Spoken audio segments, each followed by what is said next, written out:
জিন্দাবাদ জিন্দাবাদ জিন্দাবাদ জিন্দাবাদ জিন্দাবাদ জিন্দাবাদ ইনকাম জিন্দাবাদ জিন্দাবাদ জিন্দাবাদ অসম জাতীয় পৰিষদ জিন্দাবাদ জিন্দাবাদ জিন্দাবাদ কেন্দ্ৰীয় চৰকাৰে অনুপ্ৰৱেশ আৰু বিদেশী ৰেহাই নিৰ্দেশনা 2025 কিছুদিনৰ আগত কেন্দ্ৰীয় গৃহ মন্ত্ৰণালয়ে সমগ্ৰ দেশত তেওঁলোকে জাপি দিছে। যেতিয়া অসমত জাপি দিছিল বা ভাৰতবৰ্ষত জাপি দিছিল তেতিয়াই কৈছিলোঁ যে অসমৰ বা ভাৰতবৰ্ষত বিদেশী অনুপ্ৰৱেশকাৰীসকলক নাগৰিকত্ব দিয়া বা তেওঁলোকক থাকিবলৈ দিয়াৰ যিটো বাট সেইটো সৰ্বকালৰ কাৰণে মুকলি হৈ গ'ল।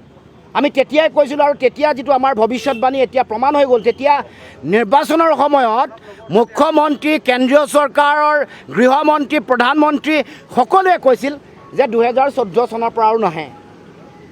আমি সেই 2014 চনলৈকে বিদেশীক দিব খোজা কথাটোৰে বিৰোধিতা কৰিছিলোঁ। কাৰণ আমি 43 বছৰ সেই সময়ত এতিয়া 53 বছৰৰ বিদেশীৰ বোজা অসমৰ মাটিত জাপি দিব খুজিছে। অসমে কোনো কাৰণতে বিদেশীৰ বোজা ল'ব নোৱাৰোঁ।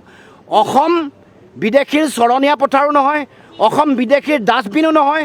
অসমত বিদেশী নাগৰিকৰ বোজা জাপি দি যিটো সাম্প্ৰদায়িক সম্পৰীক্ষা দেশত কৰিব খুজিছে, বিহাৰ পশ্চিমবংগৰ নিৰ্বাচনৰ বৈতৰণি পাৰ হ'ব খুজিছে, অসমক গিনিপিক সজাই অসমৰ ভৱিষ্যত ধ্বংস কৰি যি এই নিৰ্দেশনা জাৰি কৰিছে, যি আইন জাপি দিছে, ইয়াক বাতিল কৰিব লাগিব। আৰু অসমত কোনো কাৰণতে এই আইন জাপি দিয়াৰ যি কথা এইটো বন্ধ কৰিব লাগিব। গতিকে আমি আজি সমগ্ৰ অসম জুৰি এই প্ৰতিলিপি দাহ কৰি, নিৰ্দেশনাৰ প্ৰতিলিপি দাহ কৰি আমি প্ৰতিবাদ পুনৰ কৈছোঁ। সংখ্যাৰে গাৰ জোৰেৰে দিল্লীয়ে এইখন আইনখন আৰু এই নিৰ্দেশনা দুয়োখন তেওঁলোকে জাপি দিছে। কিন্তু অসমৰ ৰাইজে মনা নাছিল, নামানে আৰু ভৱিষ্যতেও মানিব নোৱাৰে। অসমৰ মুখ্যমন্ত্ৰীয়ে কৈছে যে আইনৰ যোগেদি 3 গৰাকীয়ে নাগৰিকত্ব পাইছে, 12 গৰাকীয়ে আবেদন কৰিছে। কিন্তু মুখ্যমন্ত্ৰীক ক'ব খুজিছোঁ, ৰাষ্ট্ৰীয় নাগৰিক পঞ্জীত কৰ্তন হোৱা 19 লাখ মানুহক নাগৰিকত্ব দিয়াৰ ষড়যন্ত্ৰ কৰি আৰু এই নিৰ্দেশনা আপোনালোকে আনিছে।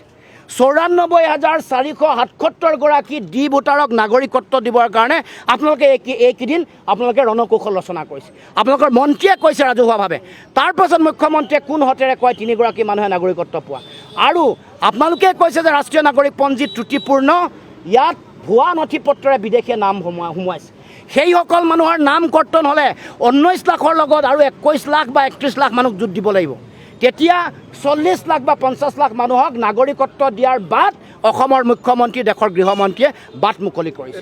অসমৰ মুখ্যমন্ত্ৰীৰ এই দুৰ্বল ভূমিকাৰ কাৰণে, নিজৰ ক্ষমতা আৰু গাদী ৰাখিবৰ কাৰণে জাতিটোক সংকটত ঠেলি দিয়া এই কাৰণটোৰ কাৰণে আজি অসম এই অৱস্থাত আহি পৰিছে। কাৰণ আন ৰাজ্য, উত্তৰ পূৰ্বাঞ্চলৰ আন 5খন ৰাজ্যতে তেওঁলোকে প্ৰতিৰোধ কৰিলে। মণিপুৰে কৰিলে, নাগালেণ্ডে কৰিলে, মিজোৰামে কৰিলে, মেঘালয়ে কৰিলে।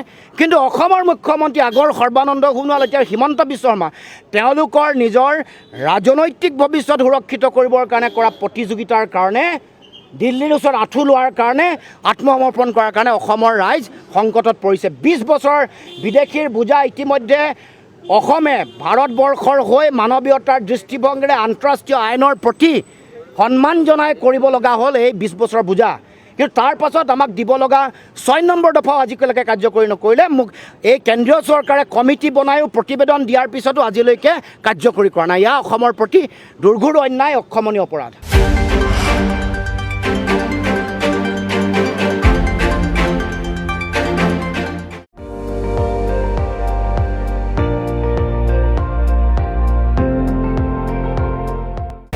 আপুনি চাই আছে ND24, সৰ্বশ্ৰেষ্ঠ নহয়, সৰ্বোত্তমৰ দৌৰ।